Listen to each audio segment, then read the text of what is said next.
Bonjour, chers collègues. Veuillez prendre place. Nous en sommes maintenant à la rubrique « Déclaration de députés » et je cède maintenant la parole au député de Côte-Sud. La parole est à vous. Merci. J'aimerais souligner l'importance de nos chambres de commerce et d'une façon toute particulière la Chambre de commerce et d'industrie de Montmagny ainsi que celle de Kamouraska-Lillet. En ces temps de défis économiques exacerbés par une incertitude marquée, le rôle des chambres de commerce devient plus crucial que jamais. Ces institutions représentent non seulement les intérêts des entrepreneurs locaux, mais aussi assurent un lien vital entre les entreprises et les ressources essentielles pour naviguer dans cette conjoncture difficile. Elles contribuent à nous aider à sensibiliser, entre autres, les entreprises aux programmes gouvernementaux disponibles ainsi que d'atténuer les impacts. Nous devons cultiver et renforcer cette collaboration. Je souligne d'ailleurs avec beaucoup de reconnaissance le travail de Nancy et de Nicole ainsi que leurs CA respectifs avec qui je collabore étroitement. Ensemble, en informant et en soutenant nos entreprises, nous pourrons mieux faire face à ces défis et saisir les opportunités de croissance qui se présentent en Côte-du-Nord.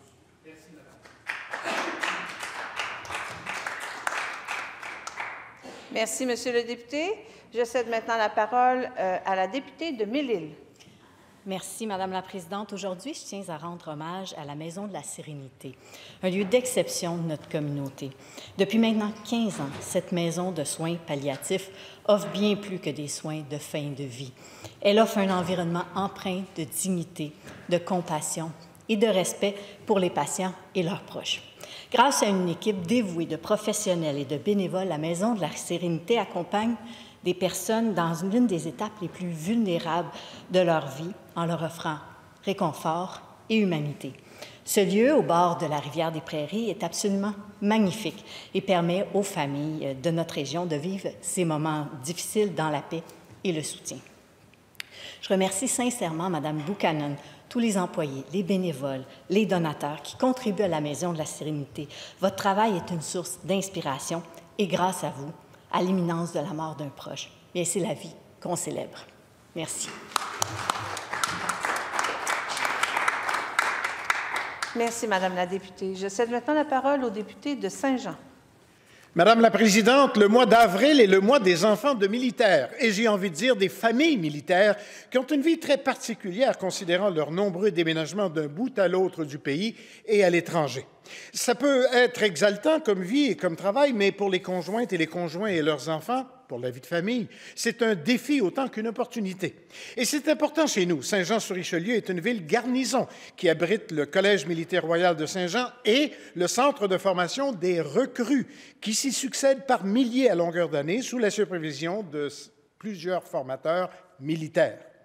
Pour en revenir aux enfants de militaires, j'aime l'image de leur fleur officielle, qui est le pissenlit, parce qu'il symbolise leur capacité remarquable de s'épanouir partout où ils se trouvent, avec la capacité de prendre racine où qu'ils aient à puiser la force, même dans des situations d'isolement parfois extrêmes. Et donc, le 28 avril, nous aurons une pensée pour les enfants militaires de partout et de Saint-Jean. Merci, Madame la Présidente. Merci, Monsieur le député. Je cède maintenant la parole au député de Maurice Richard. Récemment, nous avons souligné le 70e anniversaire de la meute qui suivait la suspension du joueur Maurice Richard. Ce soir-là, la colère d'un peuple s'est exprimée bien au-delà du hockey, Madame la Présidente. Maurice Richard fut une des grandes figures de la lutte pour l'émancipation des Canadiens français qui étaient alors relégués à citoyens de seconde zone. Ses prouesses sportives étaient vécues comme une revanche sur deux oppressions. D'abord, l'oppression de classe, car il était issu de la classe ouvrière, exploitée par les boss, et l'oppression raciale, car à l'époque, les Canadiens français ne faisaient pas partie des Blancs. Rappelez-vous, Madame la Présidente, qu'en traversant la rue Saint-Laurent ou la rivière des Outaouais, il n'était pas rare d'entendre le tristement célèbre « Speak White », car la blanchité était réservée aux anglo-protestants. Chacune des victoires de cette icône, malgré lui, était celle de toutes les Canadiennes françaises et de tous les Canadiens français. C'est un honneur de me faire appeler, Monsieur le député de Maurice Richard, un homme chargé de mémoire, de lutte et d'espoir. Paix à son. Merci, Monsieur le député. Je cède maintenant la parole à la députée de Soulanges. Merci beaucoup, Madame la Présidente. Aujourd'hui, c'est avec une immense fierté que je rends hommage à un jeune groupe d'athlètes de Soulanges. 8 jeunes passionnés de soccer auront l'honneur de faire partie de l'équipe canadienne lors de la prestigieuse Mare Nostrum Cup à Barcelone. Un tournoi international où se rencontreront les meilleures équipes de soccer du monde.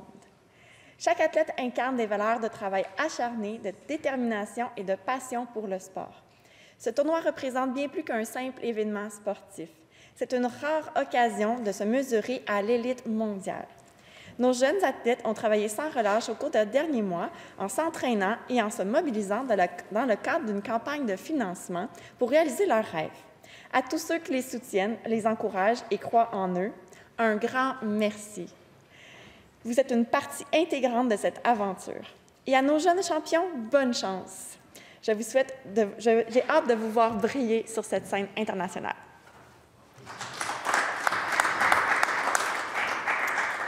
Merci, Madame la députée. Je cède maintenant la parole à la députée de Westmount-Saint-Louis. Le mois d'avril marque le mois d'autisme. Chaque année, je tiens à rappeler l'importance de la sensibilisation, de l'acceptation et de la mobilisation pour cette cause qui me tient profondément à cœur. C'est l'occasion de mieux comprendre la réalité des personnes autistes et de leurs familles, de cerner leurs besoins et surtout de continuer à bâtir une société plus inclusive et équitable. En tant que maman de 2 personnes autistes, je fais de mon devoir de promouvoir le respect des personnes autistes et de déconstruire les préjugés et tabous qui persistent. Nous avons besoin d'une société où toutes les personnes vivant avec le spectre de l'autisme peuvent grandir, s'épanouir et contribuer pleinement. Qu'il s'agisse d'accéder à l'emploi, à faire valoir leurs compétences ou de participer à la vie de leur communauté, chaque personne autiste apporte une richesse unique. À nous de créer des conditions pour qu'elles réalisent leur plein potentiel. Tendons la main, ouvrons nos cœurs. Chaque geste compte pour bâtir une société et un monde plus humain et plus accessible. Merci, Madame la Présidente. Merci, Madame la députée. Je cède maintenant la parole au député de Beauce-Nord. Merci, Madame la Présidente. Le 17 mars dernier, la lieutenant Anne Mathieu de la Sûreté du Québec entamait une nouvelle carrière, celle de retraitée. Née à Québec, dont le père était Beauceron, la résidente de Saint-Bernard depuis une quinzaine d'années, aura été au sein de l'organisation pendant presque 30 ans. Madame Mathieu fut notamment, pendant 2 décennies, la voix et le visage de la Sûreté du Québec en Capitale-Nationale et Chaudière-Appalaches à titre de porte-parole. Que ce soit à la télévision, à la radio, dans un journal ou sur le terrain lors d'événements majeurs, le nom de la lieutenante a toujours résonné positivement dans nos communautés. En Beauce, j'ai eu l'occasion de la côtoyer quelquefois à titre de maire ou de député lors d'inondations qui ont affecté ma région. Bref, je tiens à la remercier pour son engagement et la féliciter pour son parcours qui inspirera sûrement de jeunes policières en devenir. Bonne retraite, Madame Mathieu. Merci, Madame la Présidente. Merci, Monsieur le député. Je cède maintenant la parole au député d'Abitibi-Est. Madame la Présidente, 2025 est une année majeure pour le Centre d'amitié autochtone de Val-d'Or qui souligne son 50e anniversaire. C'est grâce aux démarches entreprises dans les années 70 par M. Jean Papati ainsi que Richard et Fred Kistabiche que le centre voit le jour. Connu au départ sous le nom de Centre d'entraide autochtone, il se veut un lieu d'accueil et de dépannage, incluant un service de première ligne pour les Autochtones. Un premier déménagement se produit en 1981 et c'est l'année suivante que le mot d'entraide change pour amitié. L'implantation du centre aura une incidence directe sur la création de tournois de hockey et de balles autochtones à Val-d'Or. D'ailleurs, plusieurs ex-joueurs de la Ligue nationale y seront vus au fil du temps.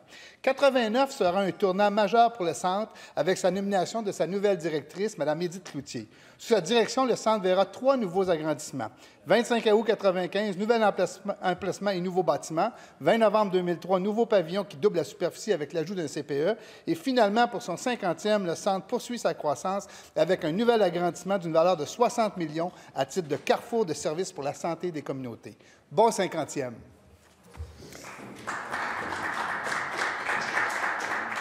Merci, Monsieur le député. Je cède maintenant la parole à la députée de Pointe-aux-Trembles. Merci beaucoup, Madame la Présidente. La Semaine de l'action bénévole que nous célébrons souligne cette force discrète qui soutient, rassemble et transforme nos communautés. Je veux souligner la présence parmi nous dans les tribunes de Mme Marilyn Fournier, directrice générale du Réseau de l'Action bénévole du Québec, et de M. Michel-Alexandre Cochon, directeur général de la Fédération des centres d'action bénévole du Québec. À travers leur engagement, ils portent la voix de milliers de bénévoles qui, chaque jour, changent des vies. Le bénévolat, c'est plus qu'un geste. C'est un moteur de solidarité, un rempart contre l'isolement et une main tendue vers ceux qui en ont besoin. À vous, Marilyn et Michel-Alexandre, ainsi qu'à tous ceux qui donnent de leur temps avec cœur, merci de faire rayonner l'humanité. Votre engagement est un pilier de notre Québec bienveillant.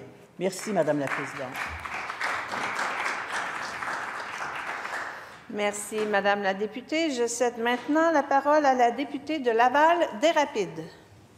Merci, Madame la Présidente. Cette année, la Ville de Laval célèbre son 60e anniversaire. Le 6 août 1965, les 14 municipalités de l'île Jésus fusionnaient. Laval est désormais une île, une ville. Laval a vu le jour en 1965. Toutefois, son histoire, elle, remonte à plus de 400 ans. Connue des peuples autochtones, l'île Jésus devient une seigneurie sous les pères jésuites au début du 17e siècle, puis passe aux mains du conseiller et secrétaire du roi Louis XIV et est ensuite cédée à François Montmorency de Laval, alors évêque du Québec, en échange de l'île d'Orléans. Aujourd'hui, Laval est la 3e plus grande ville au Québec, avec une population de plus de 450 000 personnes, et elle continue de croître et de se développer chaque année. Joyeux 60e anniversaire à la Ville de Laval. Merci, Madame la Présidente. Merci, Madame la députée. Je cède maintenant la parole au député de Papineau. Merci, Madame la Présidente. Je souligne aujourd'hui la part d'un organisme jeunesse de ma circonscription qui œuvre depuis plusieurs décennies sur le territoire de la Petite Nation, Service Animation Jeunesse Outaouais. Fondé à Saint-Sixte en 1969 par les frères Maristes, Sajo se veut un générateur de souvenirs impérissables pour près de 200 enfants bon an, mal an qui profitent d'un camp de jour estival où le plaisir est au rendez-vous. La générosité, la valorisation de l'estime de soi, la débrouillardise et l'humilité font entre autres partie des valeurs de cet organisme qui est solidement implanté dans la MRC de Papineau. Situé en pleine nature sur un site de 250 acres, Sajo permet à des jeunes bénéficiaires de profiter d'une panoplie d'activités de plein air assumées par une escouade d'animatrices et d'animateurs dévoués. L'hébertisme, le canot, le kayak, le tir à l'arc et la tyrolienne sont notamment au menu de chaque camp de jour à chaque été. Pour conclure, au directeur général Jean-Charles Pichereau et à toute son équipe, merci pour ce que vous accomplissez pour les jeunes de chez nous. Merci, Madame la Présidente. Merci, Monsieur le député. Cela met fin à la rubrique « Déclaration de députés » et je suspends les travaux quelques instants. Bonjour tout le monde. Bienvenue. Bienvenue chez vous. Le Parlement du Québec, c'est chez vous. Messieurs, dames, les députés, nous allons nous recueillir quelques instants.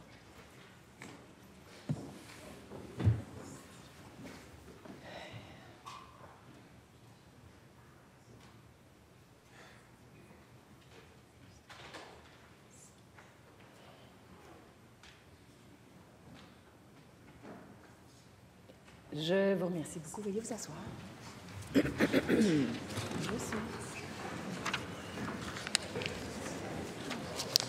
Alors aujourd'hui, j'ai le plaisir de souligner la présence dans les tribunes de M. Dany Laferrière, qui recevra l'insigne de grand officier de la Pléiade, Ordre de la francophonie et du dialogue des cultures, à l'occasion d'une cérémonie officielle.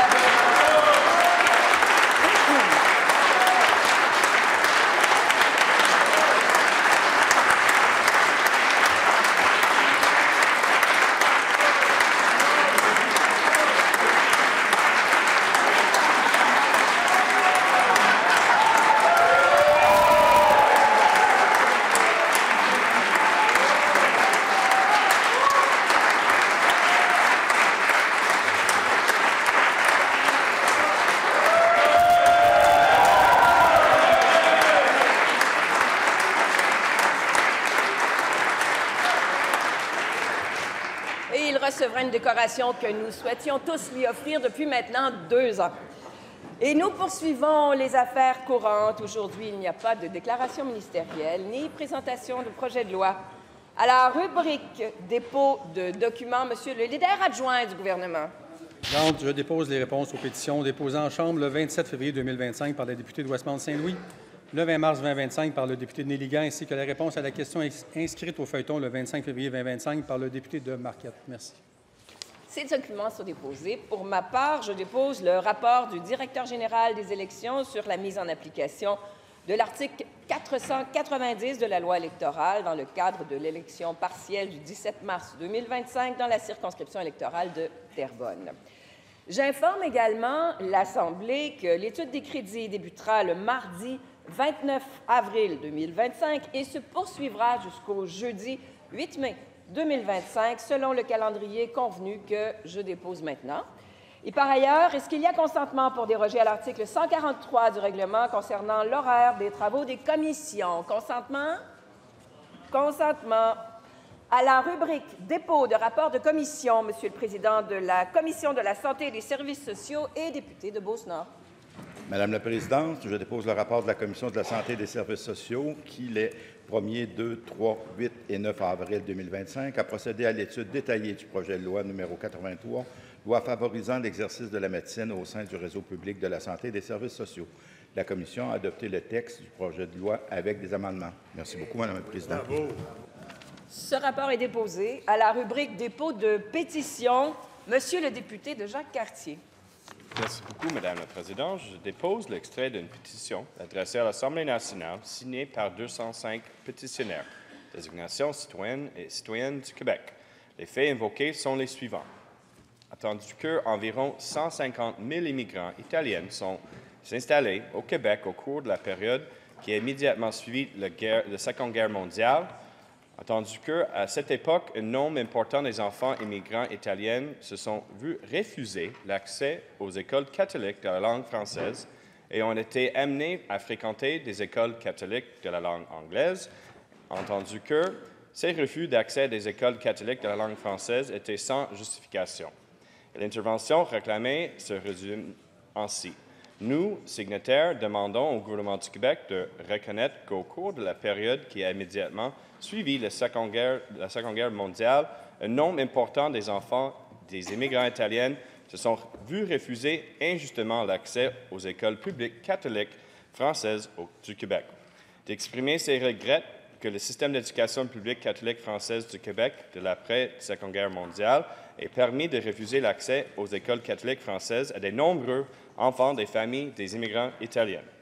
Je certifie que cet extrait est conforme avec l'original de la pétition. Et cet extrait de pétition est déposé. Il n'y a pas de réponse orale aux pétitions ni d'intervention portant sur une violation de droits ou de privilèges. Je vous avise qu'après la période des questions et réponses orales seront tenus les votes reportés suivants. Tout d'abord, les votes reportés sur les motions formulant un grief présentées à l'occasion du débat sur le discours sur le budget et sur la motion de Monsieur le ministre des Finances proposant que l'Assemblée approuve la politique budgétaire du gouvernement. Et puis, le vote reporté sur la motion de Madame la députée de Jeanne-Mance Vigée, débattue hier aux affaires inscrites par les députés de l'opposition, ainsi que le vote reporté sur l'adoption du projet de loi numéro 91. Demeurer en place pour la tenue de plusieurs votes reportés. Et pour ce faire, je cède la place à la deuxième vice-présidente de l'Assemblée nationale. Merci tout le monde.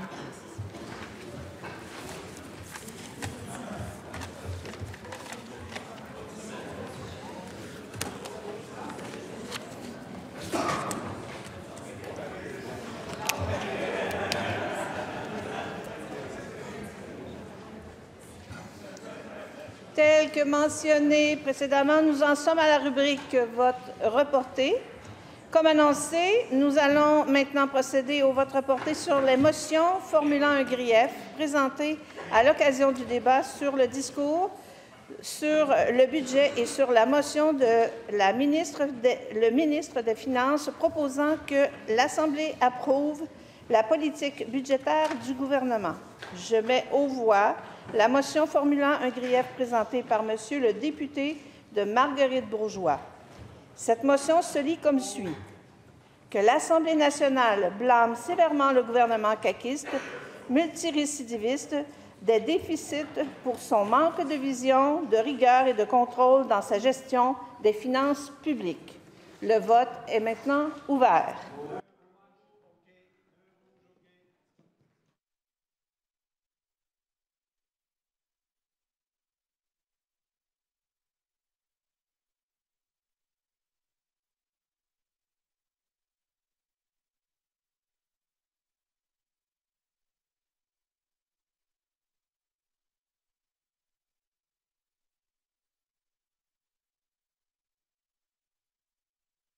Le vote est maintenant terminé. Monsieur le secrétaire général, pour le résultat du vote, s'il vous plaît.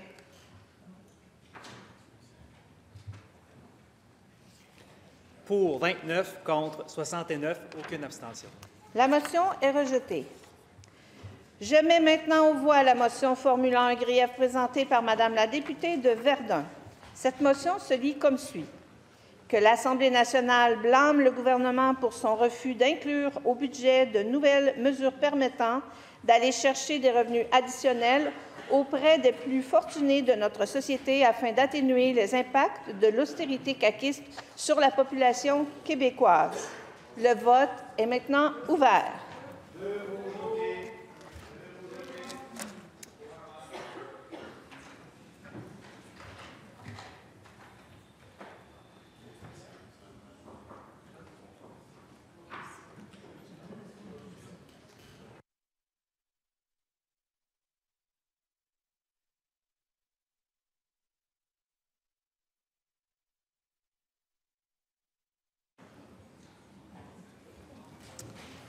Le vote est maintenant terminé. Le résultat du vote, Monsieur le secrétaire général, s'il vous plaît.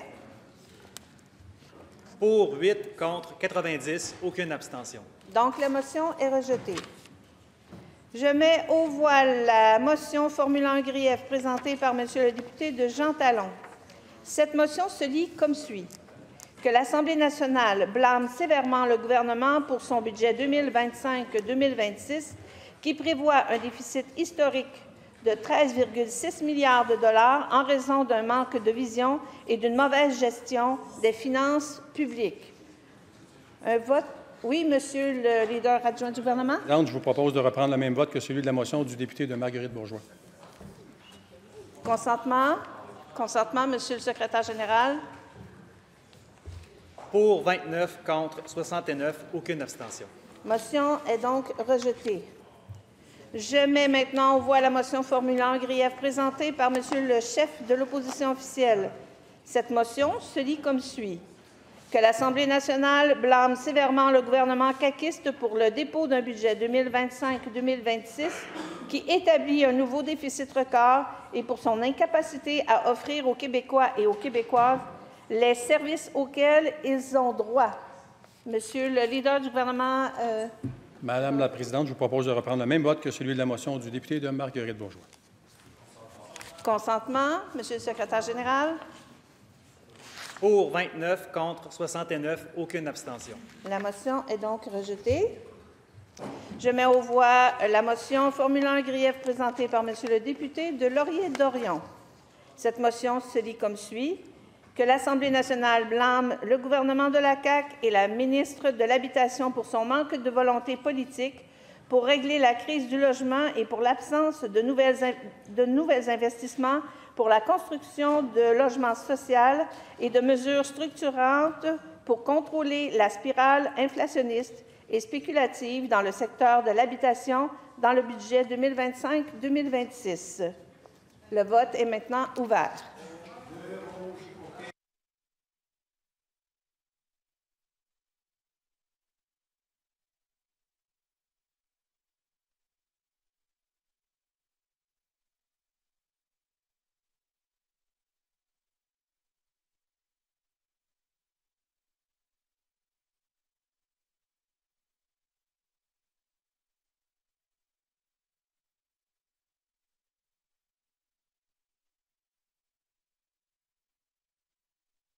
Terminé. Le résultat du vote, Monsieur le secrétaire général, s'il vous plaît. Pour 28, contre 70, aucune abstention. La motion est donc rejetée. Je mets aux voix la motion formulant un grief présentée par Madame la députée de Chomédé. Cette motion se lit comme suit. Que l'Assemblée nationale blâme sévèrement le gouvernement caquiste pour son manque de planification et de vision pour l'industrie touristique québécoise. Le vote est maintenant... Oui, Monsieur le leader adjoint du gouvernement. Madame la Présidente, je vous propose de reprendre le même vote que celui de la motion du député de Laurier-Dorion. Consentement. Monsieur le secrétaire général, pour le résultat. Pour 28, contre 70, aucune abstention. Merci. Donc, la motion est rejetée. Je mets maintenant aux voix la motion formulant un grief présentée par Monsieur le député de Tachereau. Cette motion se lit comme suit. Que l'Assemblée nationale blâme le gouvernement de la CAQ pour ce budget injuste qui abolit le bouclier fiscal qui venait en aide à 140 000 personnes défavorisées. Le vote est maintenant ouvert.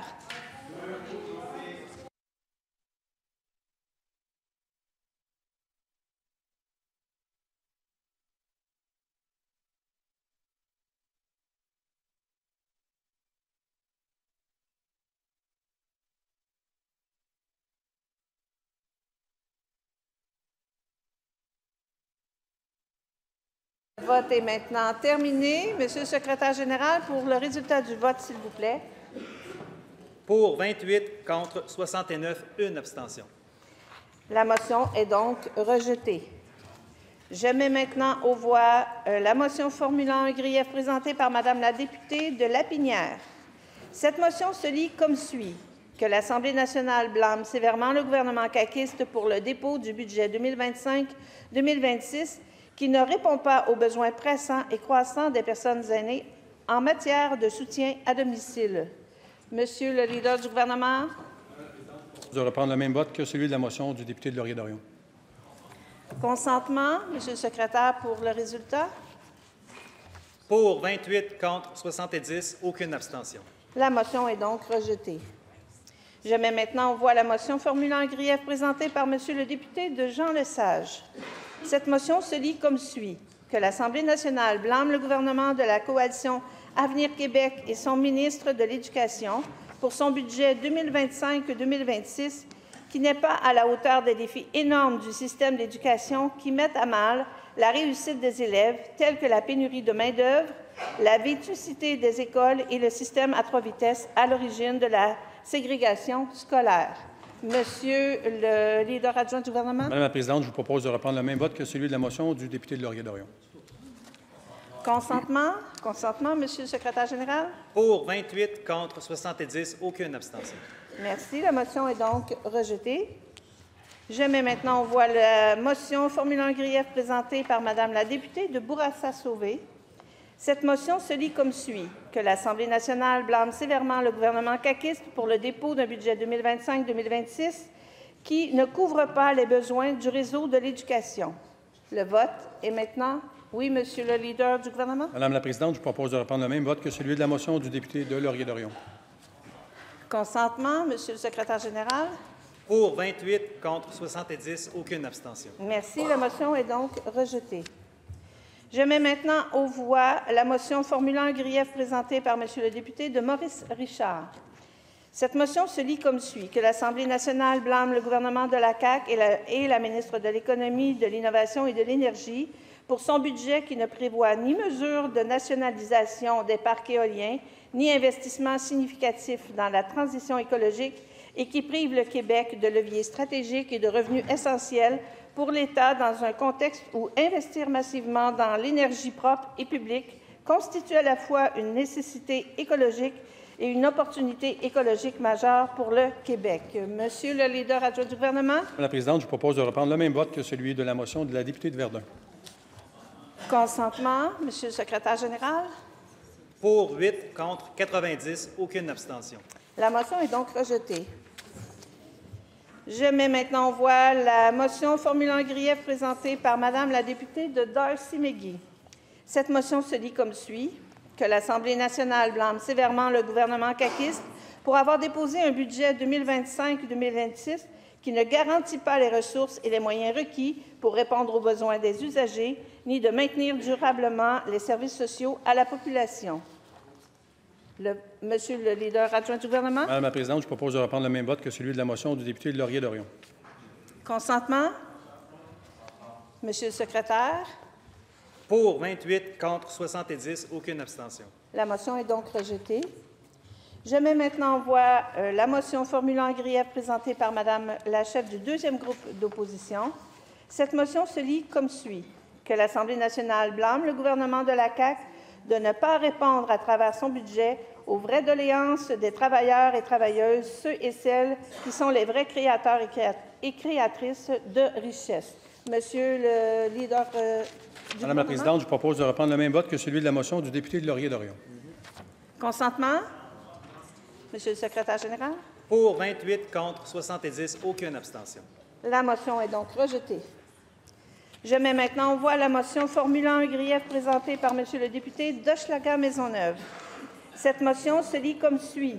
Que l'Assemblée nationale blâme le gouvernement de la CAQ et le ministre de l'Environnement, de la lutte au changement climatique, de la faune et des parcs pour son budget, qui envoie un signal contraire à l'urgence d'agir face au changement climatique alors que le Québec est encore loin d'atteindre ses objectifs de décarbonation.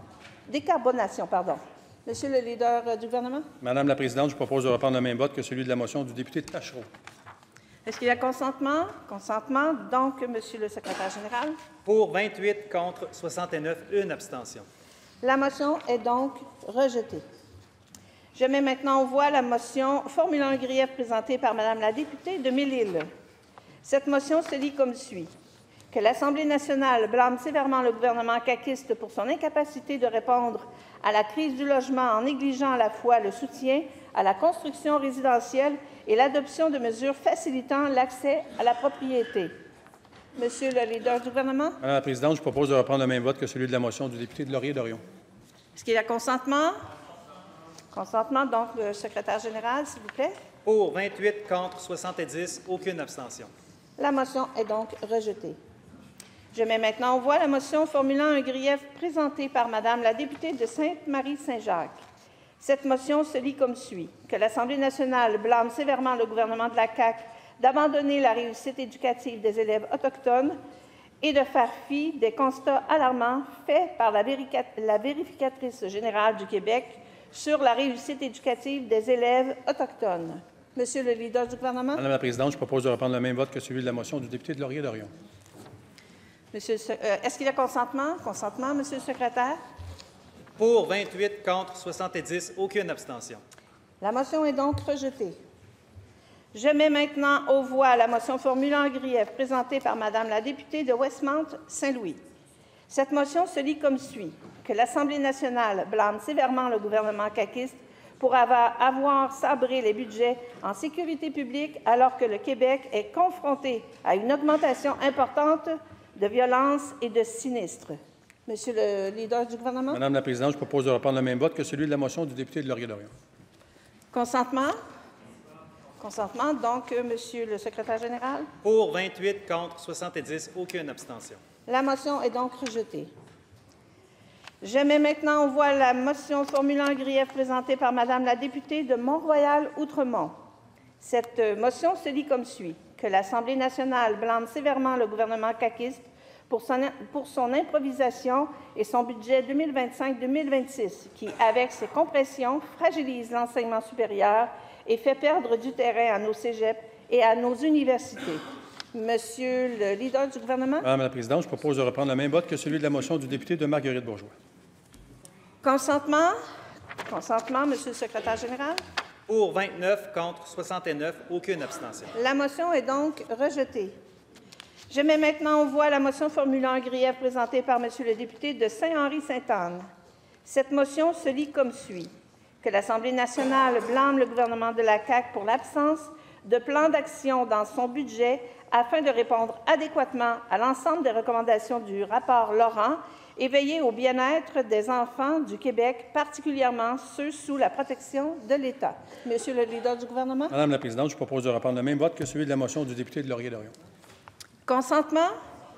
Consentement, Monsieur le secrétaire général.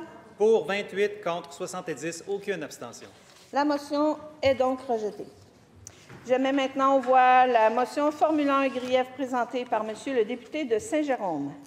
Cette motion se lit comme suit. Que l'Assemblée nationale blâme le gouvernement pour n'avoir pas mené l'examen rigoureux des dépenses budgétaires auxquelles il s'était engagé. Le vote est maintenant ouvert.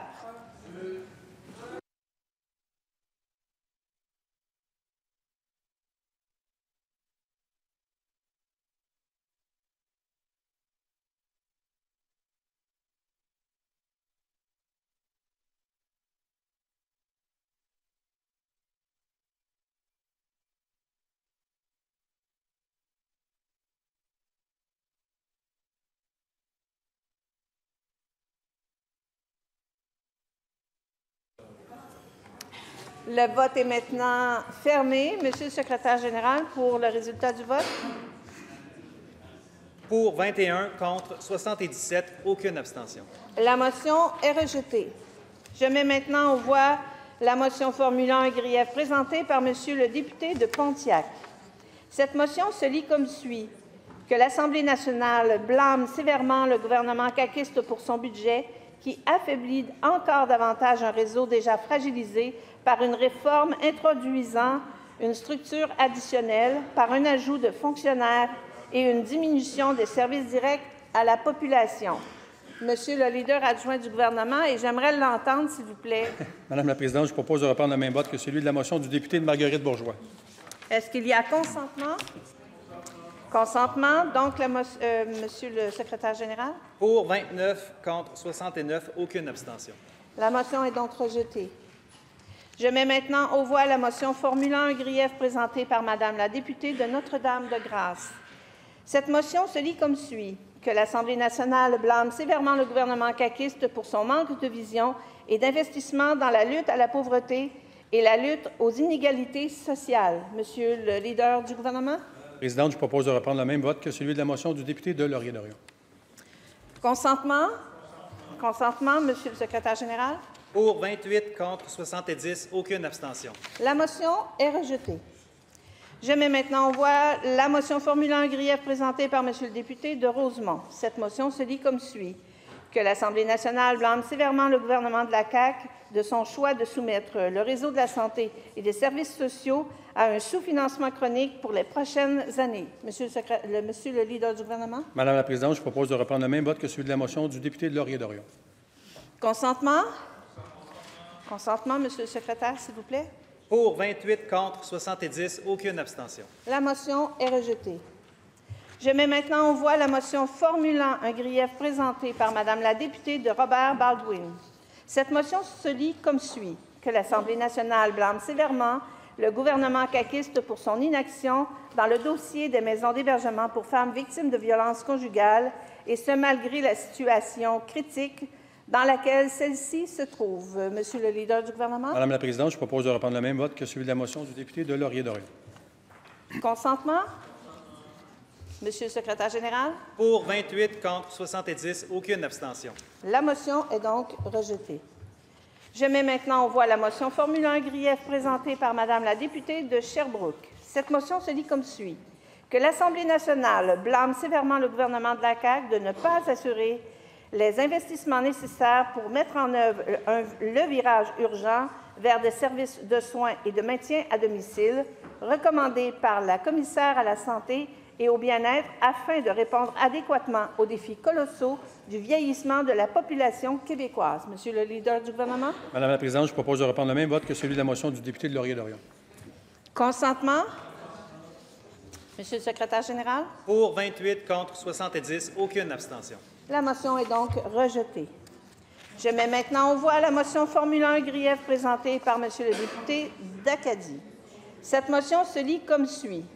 Que l'Assemblée nationale blâme sévèrement le gouvernement caquiste pour avoir réduit le financement du programme Affaires internationales du ministère des Relations internationales et de la francophonie et la portée des actions de diversification des marchés pour le Québec. Monsieur le leader du gouvernement? Madame la présidente, je propose de reprendre le même vote que celui de la motion du député de Laurier-Dorion. Consentement? Consentement. Monsieur le secrétaire général? Pour 28, contre 70, aucune abstention. La motion est donc rejetée. Je mets maintenant aux voix la motion formulant un grief présentée par Monsieur le député Denis Légan. Cette motion se lit comme suit.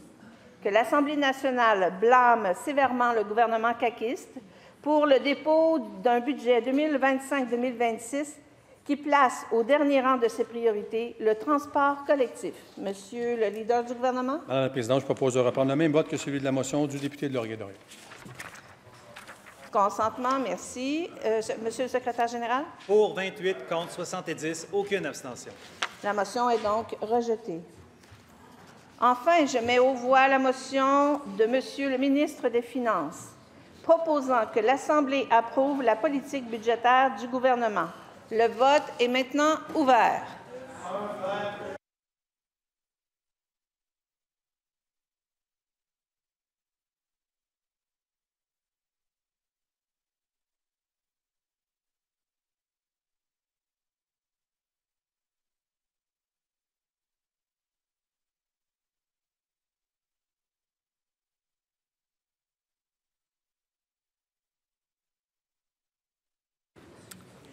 Le vote est maintenant terminé. Monsieur le secrétaire général, pour le résultat, s'il vous plaît. Pour 69, contre 29, aucune abstention. La motion est adoptée.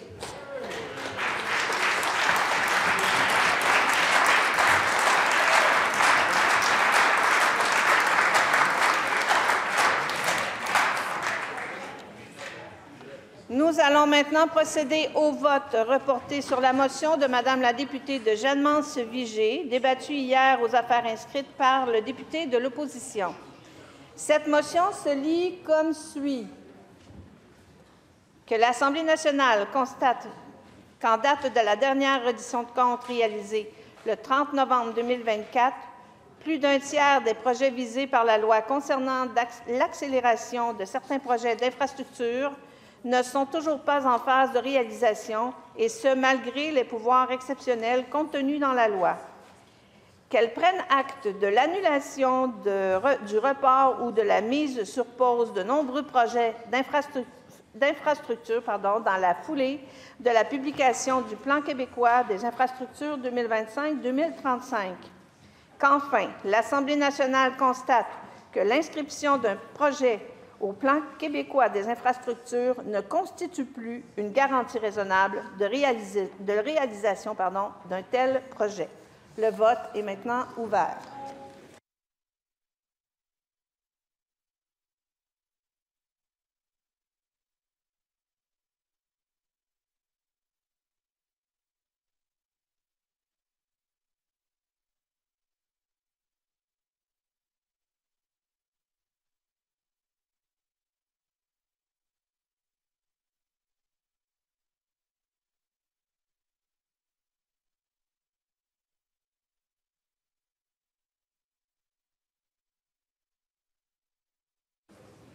Le vote est maintenant terminé. Monsieur le secrétaire général, pour le résultat, s'il vous plaît. Pour 29, contre 68, aucune abstention. La motion est rejetée.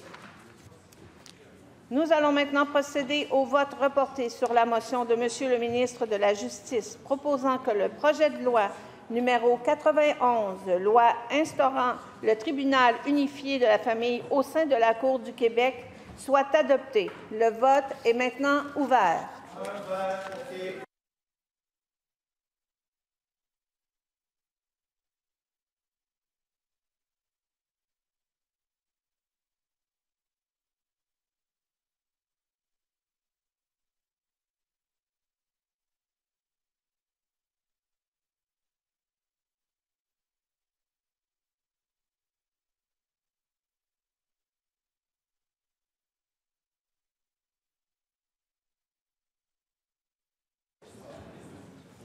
Le vote est maintenant terminé. Monsieur le secrétaire général, pour le résultat du vote, s'il vous plaît. Pour 69, contre 24, 4 abstentions. La motion est adoptée. En conséquence, le projet de loi numéro 91, loi instaurant le tribunal unifié de la famille au sein de la Cour du Québec, est adopté.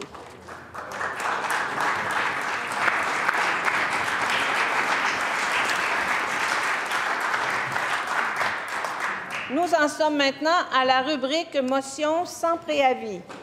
En fonction de nos règles et de l'ordre de présentation des motions sans préavis, je reconnais maintenant un membre du deuxième groupe d'opposition, Monsieur le député de Saint-Henri-Sainte-Anne.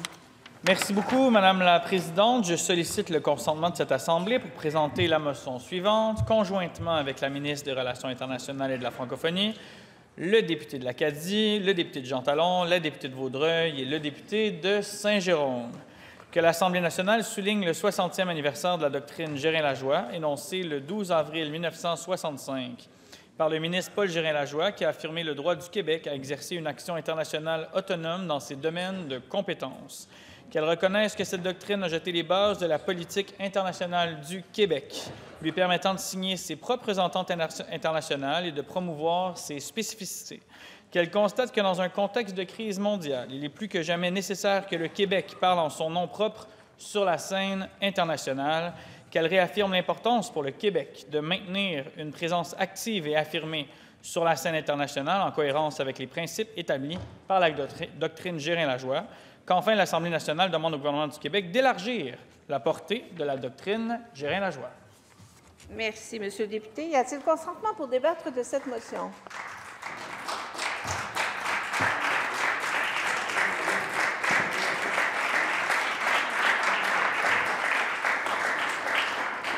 Monsieur le leader du gouvernement. Madame la présidente, il y a consentement pour un débat de 2 minutes de rigueur par intervenant dans l'ordre suivant, le leader du deuxième groupe d'opposition, la députée de Laval-des-Rapides, le député d'Acadie et le député de Jean Talon.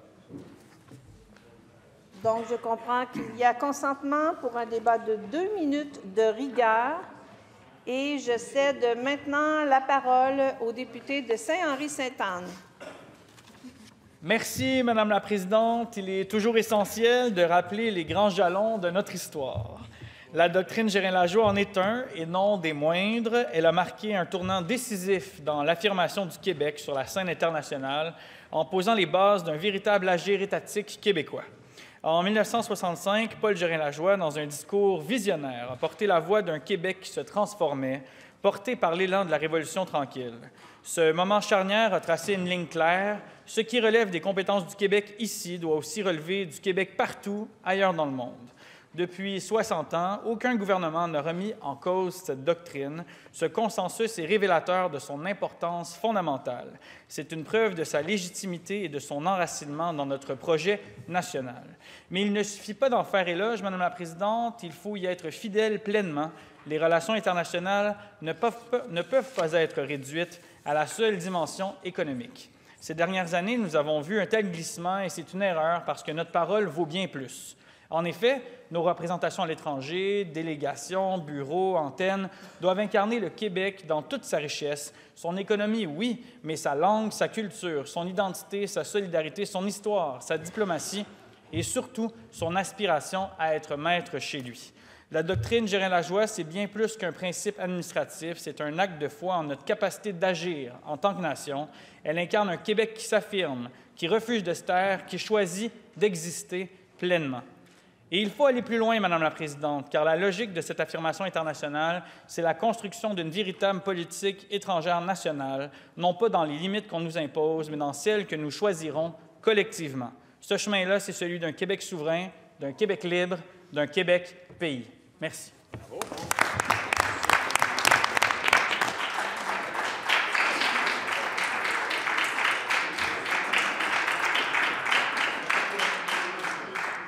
Merci, Monsieur le député. Je cède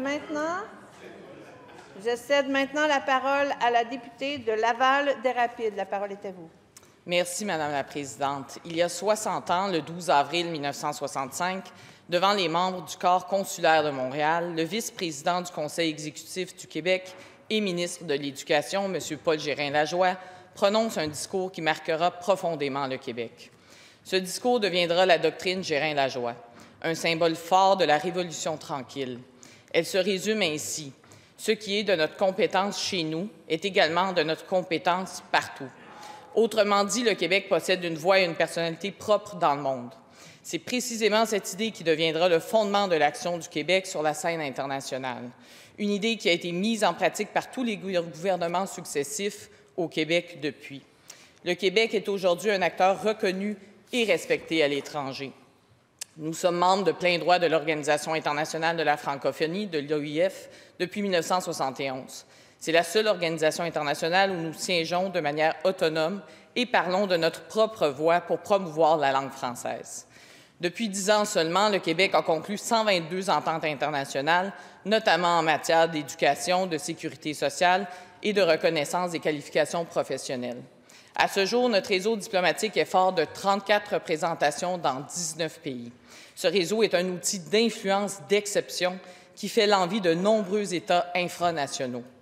Madame la Présidente, en ces temps marqués par l'incertitude, le Québec est en bonne position sur la scène internationale pour défendre ses intérêts économiques et faire rayonner son identité ainsi que sa culture. M. Paul Gérin-Lajoie était un visionnaire. Il avait bien compris la nécessité pour le Québec d'investir l'international afin de s'épanouir. Merci, Madame la Présidente. Bravo!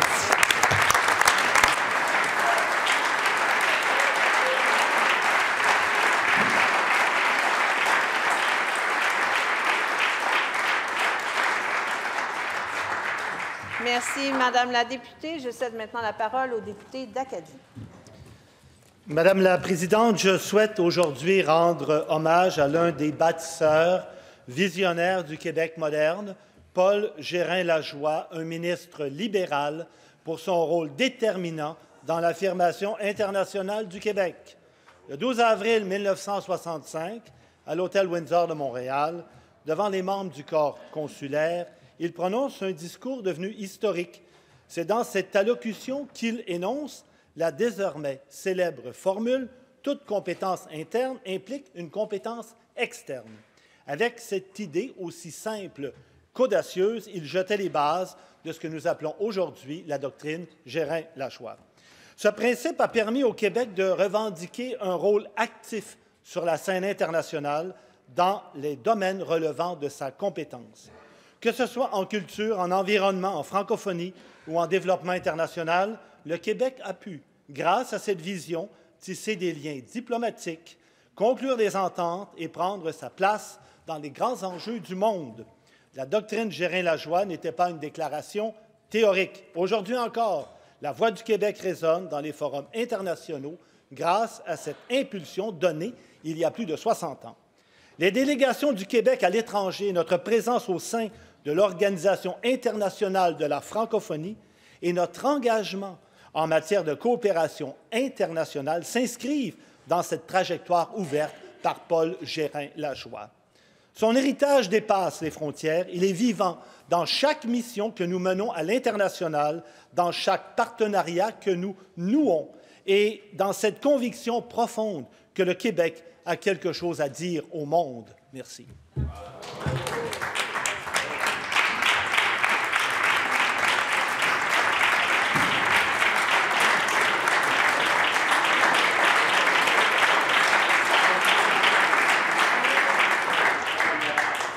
Merci, Monsieur le député. Je cède maintenant la parole au député de Jean Talon. Le destin du Québec, c'est de participer pleinement au concert des nations comme pays indépendant. Une pierre sur ce chemin a été posée il y a 60 ans par Paul Gérin-Lajoie, qui a revendiqué et obtenu le droit pour le Québec de négocier en son propre nom des ententes concernant ses champs de compétences. Sans faire de demande à Ottawa, sans attendre l'autorisation du fédéral, il a posé ce geste fort d'affirmation du Québec dans le monde. Pour lui, c'était l'évidence même. Je le cite. « Le Québec a sur ce continent sa vocation propre.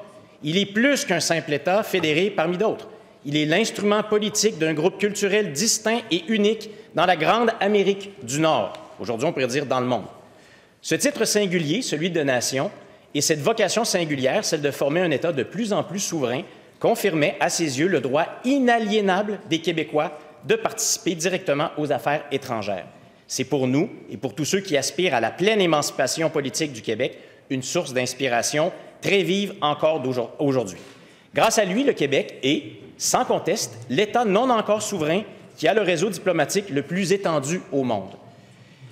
Et je dois dire là-dessus, sur un plan plus personnel, que je me considère un peu comme un enfant de la doctrine Paul Gérin-Lajoie, parce que pendant 25 ans, d'abord comme avocat de droit des affaires, j'ai travaillé avec les délégations du Québec à l'étranger. Puis ensuite, chez Avocats sans frontières, j'ai contribué à la mise en œuvre du Programme québécois de développement international. Et quelle fierté de voir le Québec s'affirmer de façon aussi exceptionnelle à l'échelle internationale. Dans tous les domaines où on décide de participer au concert des nations, nous avons une voix unique, une voix distincte, une voix qui mérite de progresser encore plus vers sa pleine expression à l'échelle internationale. Merci, Madame la Présidente.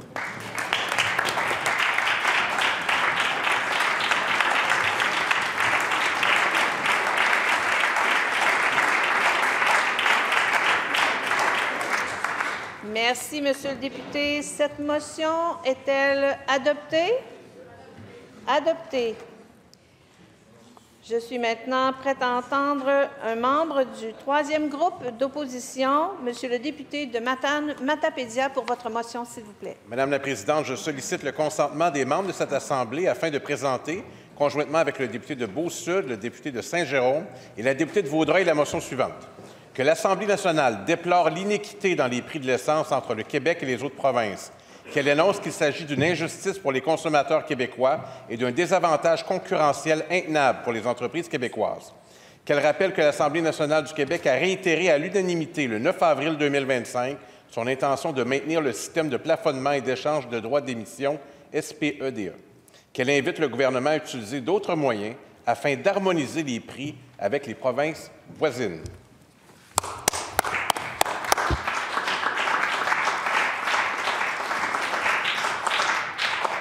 Merci, Monsieur le député. Y a-t-il le consentement pour débattre de cette motion? Pas de consentement. Nous sommes maintenant rendus... S'il vous plaît, j'aimerais entendre un membre du groupe formant le gouvernement pour sa motion et je cède la parole... Non, pardon, excusez-moi. C'est un membre formant le gouvernement, oui, et voilà.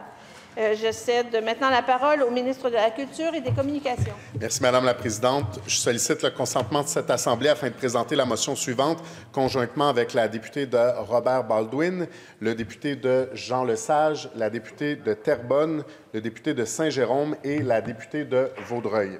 Que l'Assemblée nationale souligne le 20e anniversaire de la Grande Bibliothèque, une institution qui a profondément transformé l'accès au savoir et à la culture au Québec. Qu'elle rende hommage aux bâtisseuses et aux bâtisseurs qui ont mené à sa création, notamment le premier ministre Lucien Bouchard et la ministre de la Culture et des Communications de l'époque, Louise Baudouin, ainsi que Lise Bissonnette, première présidente directrice générale de la Grande Bibliothèque du Québec. Qu'elle reconnaisse le rôle essentiel de Bibliothèque et Archives nationales du Québec comme carrefour de la connaissance, ce qui contribue à faire du Québec une société apprenante. Qu'enfin, elle exprime son engagement à soutenir la mission de cette essentielle institution culturelle du Québec pour les générations futures. Merci, Madame la Présidente.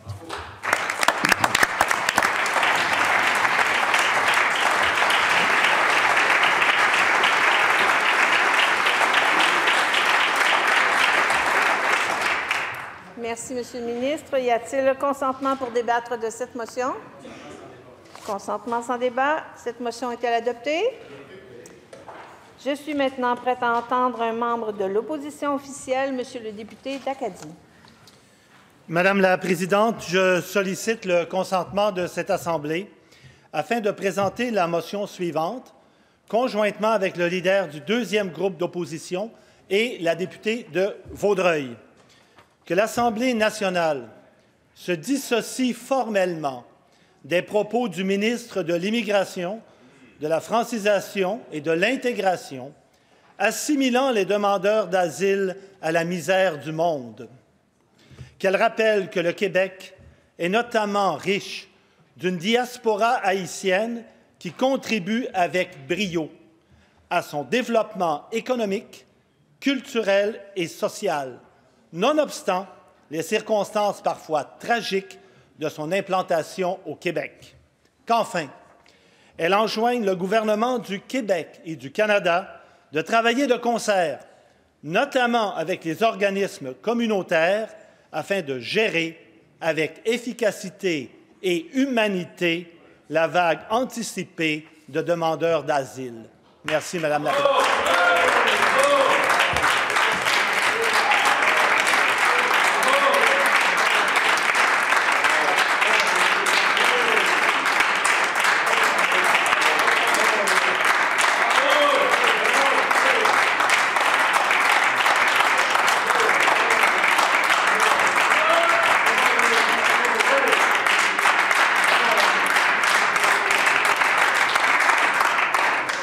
Merci, Monsieur le député. Y a-t-il consentement pour débattre de cette motion?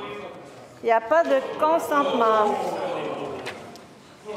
Nous en sommes maintenant aux motions toujours sans préavis. Une motion sans préavis ayant déjà été présentée par le groupe parlementaire formant le gouvernement, je demande s'il y a consentement pour permettre la lecture d'une motion sans préavis.